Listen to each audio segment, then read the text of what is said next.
Stress, आज हम stress के बारे में बात करेंगे। जनरली सबने अपनी लाइफ में स्ट्रेस को फेस किया ही होता है। कोई भी ऐसा इंसान नहीं है जिसने स्ट्रेस नहीं देखा है। और हम सब बोलते रहते हैं मुझे स्ट्रेस हो रहा है, मुझे टेंशन हो रही है, मुझे प्रॉब्लम हो रही है। तो स्ट्रेस जो है वो 1 साल के बच्चे से लेके 90 100 जब तक हम जीते हैं तब तक स्ट्रेस कभी ना कभी हमने लाइफ में फेस किया ही होता है। अगर छोटा बच्चा है उसको भी अगर खाना नहीं मिलता है तो वो भी उसके लिए स्ट्रेसफुल सिचुएशन हो सकती है। तो छोटा बच्चा भी स्ट्रेस फील करता है। तो स्ट्रेस जो है वो एंजाइटी और डिप्रेशन से कैसे अलग है। हमें लगता है कि स्ट्रेस, एंजाइटी, डिप्रेशन सब एक जैसा ही है। हमें समझ में नहीं आता कि उसको कैसे डिफ्रेंशिएट किया जाए। तो स्ट्रेस, एंजाइटी और डिप्रेशन में क्या डिफरेंस है। तो जो स्ट्रेस है वो जनरली प्रेजेंट सिचुएशन के लिए होता है। अगर वेदर अच्छा नहीं है, अगर हमें कुछ स्पीच देनी है, तो जो हमारी करंट वरी है उसकी वजह से जो होता है वो स्ट्रेस होता है। एंजाइटी है वो जनरली फ्यूचर रिलेटेड होती है कि फ्यूचर में हमारा क्या होगा या 5 साल बाद हमारा क्या होगा, या कोई भी फ्यूचर को लेके जो वरी होती है, रिलेशनशिप को लेके या कुछ भी ऐसी वरी जो फ्यूचर में होने वाली है, तो वो एंजाइटी से रिलेटेड होती है। और डिप्रेशन जनरली पास्ट से रिलेटेड होता है कि हमने कुछ ऐसा फेस किया जिसकी वजह से हम डिप्रेस हो गए, और या तो फिर इतना पेन हो गया, हमारा ऑपरेशन हो गया, एक्सीडेंट हो गया, तो वो चीज़ें हमें जो परेशान करती हैं और उसकी वजह से जो नेगेटिव थॉट्स रहते हैं वो डिप्रेशन होता है। तो आज हम स्ट्रेस के बारे में बात करेंगे। डिफरेंसेस हमने देखे, अब डेफिनेशन ऑफ स्ट्रेस क्या कह सकते हैं। तो अगर सिंपल लैंग्वेज में देखें तो कुछ भी नहीं है। Stress is a feeling of pressure.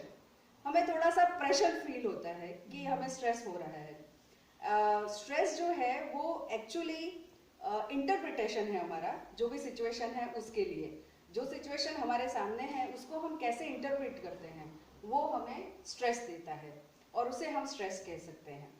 अब स्ट्रेस के कौन से सोर्सेज हो सकते हैं। तो सोशल स्ट्रेसर्स होते हैं। सोशल स्ट्रेसेस क्या क्या हो सकते हैं। हमारे जो दूसरे लोगों के साथ रिलेशनशिप है वो हमारे स्ट्रेस का कारण हो सकते हैं। उनके साथ अगर कुछ कॉन्फ्लिक्ट हो गया तो हमें स्ट्रेस होता है। इसके अलावा डिमांड ऑफ आवर टाइम, अगर हाउसवाइफ है तो उसको 10 लोगों को देखना है, मतलब वो सुबह बच्चे को देख रही है, फिर हस्बैंड को देख रही है, तो उसके लिए भी वो जॉब स्ट्रेसफुल है। तो स्ट्रेस जो है वो अलग अलग लोगों पे इम्पेक्ट करता है, पर जो सोशल स्ट्रेसर्स है उसमें रिलेशनशिप, कॉन्फ्लिक्ट और डिमांड ऑफ योर टाइम, ये सब आता है। इसके अलावा एनवायरमेंटल सोर्सेज होते हैं। एनवायरमेंटल सोर्सेज क्या हो सकते हैं। बहुत ज़्यादा शोर है घर में तो आपको इरिटेट फील होगा, उससे भी आपको स्ट्रेस फील हो सकता है। आपको पढ़ाई करनी है या आपको कुछ रीडिंग करना है पर बहुत ज़्यादा टीवी का नॉइस है, आपको भजन करने हैं पर कोई बहुत ज़ोर से गाने बजा रहा है, तो भी आपको स्ट्रेस हो सकता है। तो स्ट्रेस जो है वो नॉइस से हो सकता है। ट्रैफिक अगर है तो हमें स्ट्रेस हो जाता है। वेदर से भी हो सकता है, बहुत ठंडी है हम कहीं नहीं जा सकते तो हमें स्ट्रेस होता है। बहुत गर्मी है, अरे बाप रे कौन जाएगा, कैसे जाएंगे, तो स्ट्रेस होता है। तो एनवायरमेंटल भी सोर्सेज होते हैं। इसके अलावा फिजियोलॉजिकल जो है सोर्सेज, उसमें एक्सरसाइज, अगर हम एक्सरसाइज ठीक से नहीं करते हैं तो हमारी बॉडी में पेन होता है या हम ठीक से मूवमेंट्स नहीं कर सकते हैं, उसकी वजह से हमें स्ट्रेस हो सकता है। मोनोपोज की वजह से स्ट्रेस हो सकता है। जो भी हमारे अंदर जो हार्मोनल चेंजेस आते हैं, जैसे कि बच्चे अगर बड़े हो रहे हैं तो उनमें भी आप देखते होंगे कि उनके मूड रिलेटेड चेंजेस भी आते हैं। तो उसके अलावा पुअर न्यूट्रिशन, अगर एनीमिक है हम, अगर B12 कम है, अगर विटामिन डी कम है, तो इन सब से क्या होता है, हमारी हेल्थ पे इफेक्ट होता है। उससे हमें चिड़चिड़ापन होता है, उससे हमें वीकनेस लगता है, इससे हम काम नहीं कर सकते और स्ट्रेस लगता है। इसके अलावा स्लीप में अगर कुछ गड़बड़ है, हमने नींद ठीक से नहीं ली, तो भी वो स्ट्रेस का कारण हो सकती है। और इसके अलावा सबसे मुख्य कारण है योर थॉट्स। तो हमारे थॉट स्ट्रेस का सबसे बड़ा कारण है, क्योंकि जो हम सिचुएशन देखते हैं उसको हम लेबल करते हैं कि अरे ये डिफिकल्ट है, ये इजी है, इसको हम कर सकते हैं, इसको हम नहीं कर सकते हैं, ये हमारे लिए पेनफुल होगा, या इट्स नॉट फेयर, ये भी कहते हैं। तो ये सारे हमारे थॉट रिलेटेड सोर्सेज है जो हमें स्ट्रेस देते हैं। और इसमें स्ट्रेंथ भी आती है कि हमारी स्ट्रेंथ क्या है, हम कितने पॉजिटिव है, हम उसको कैसे लेते हैं। हम ऐसे लोगों में से आते हैं जो ज़्यादा सोशल है और जो अपने स्ट्रेस को सॉल्व करना जानते हैं। जो मतलब कुछ लोग होते हैं जो ज़्यादा सोशल होते हैं, एक्टिविटीज़ में इन्वॉल्व रहते हैं, तो उनको स्ट्रेस कम होता है। और ऐसे लोग होते हैं जो घर में ही रहना पसंद करते हैं, किसी से मिलते नहीं हैं, कहीं जाएंगे नहीं, चिड़चिड़ करते रहेंगे पूरे दिन, तो उनको स्ट्रेस ज़्यादा हो रहा है। और इसके अलावा स्ट्रेस जो है वो हमारे इमोशंस पे इफेक्ट करता है। तो क्या क्या होता है जब हमें स्ट्रेस होता है, कैसे पता लगे कि हम अभी स्ट्रेस में हैं? और स्ट्रेस जो है वो नॉर्मल हो सकता है, मीडियम हो सकता है और क्रॉनिक भी हो सकता है। तो नॉर्मल एंड जो मीडियम टर्म का स्ट्रेस है, बहुत ज़्यादा मतलब जैसे कोई डिवोर्स में से पास हो रहा है, या तो फिर किसी को लाइफ थ्रेटनिंग डिसीजेज है, जैसे कि कैंसर हो गया किसी को, तो अब वो इसके बारे में ही सोच रहा है, तो वो साइकिल में से निकल नहीं सकता है। जनरली स्ट्रेस का साइकिल ऐसा होता है कि आपको स्ट्रेस हुआ, एक बार स्ट्रेस हुआ, फिर वो नीचे आ गया, फिर वापस स्ट्रेस हुआ, फिर वो वापस नीचे आ गया। पर जो इंसान क्रॉनिक स्ट्रेस में होता है उसे वो लगातार वही ग्राफ मिलता है, वो ऊपर पिक में ही रहता है, क्योंकि अब वो ऐसी सिचुएशन से फेस कर रहा है जिसमें से वो निकल नहीं सकता है, तो उसे क्रॉनिक स्टेज कहते हैं। और उसमें फिर आपको शायद साइकोलॉजिस्ट की ज़रूरत पड़ सकती है। पर जो मीडियम टर्म तक के जो स्ट्रेस होते हैं उसे हम अपने आप ही ठीक कर सकते हैं, अगर उसके बारे में हम अवेयरनेस बनाएं। और जैसे ही स्ट्रेस होता है, हमें अगर पता चल जाए कि ये स्ट्रेस है, तो हम उसे ऐसे डील कर सकते हैं।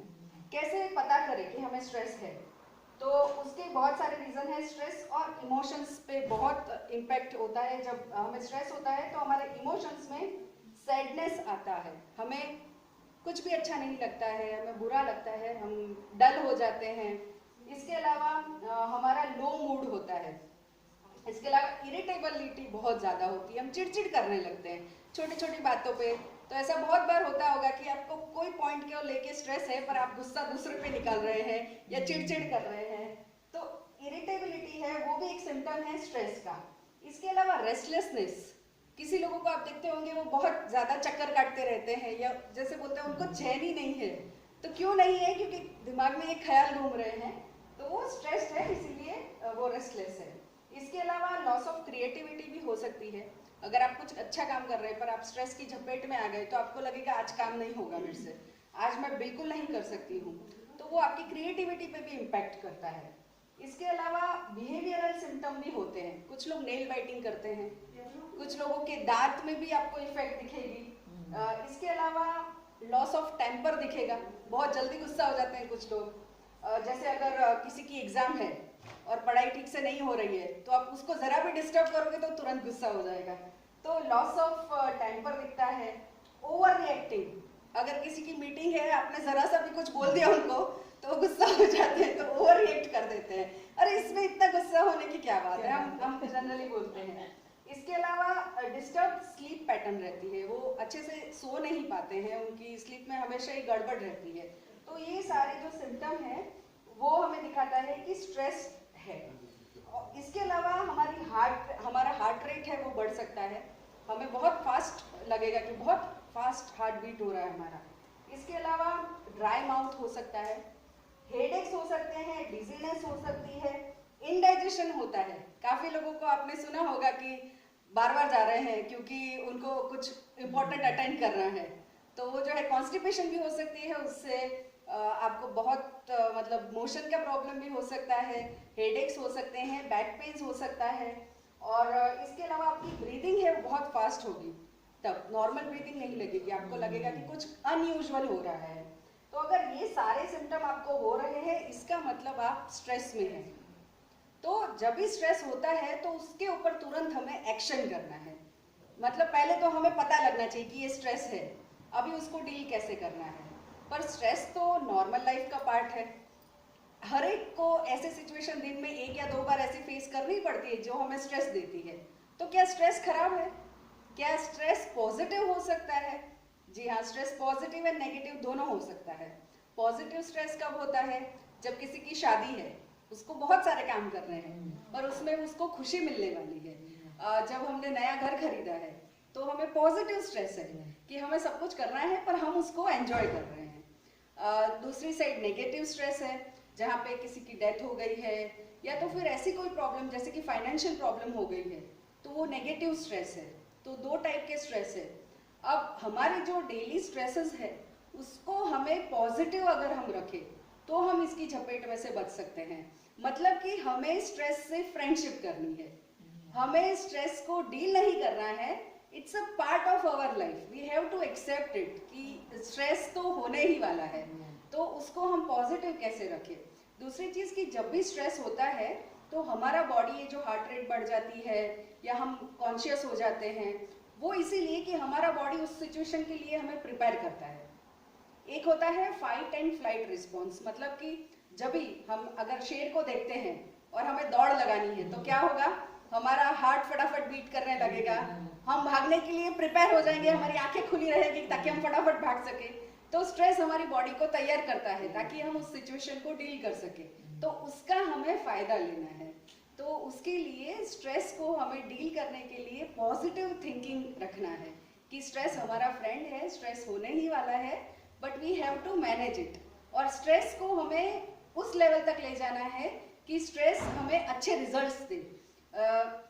जैसे एग्जांपल है स्पोर्ट्समैन, अगर आप देखो कि क्रिकेट चल रहा है और लास्ट ओवर का लास्ट बॉल है और सचिन को 6 मारना है, तो कितना प्रेशर होगा।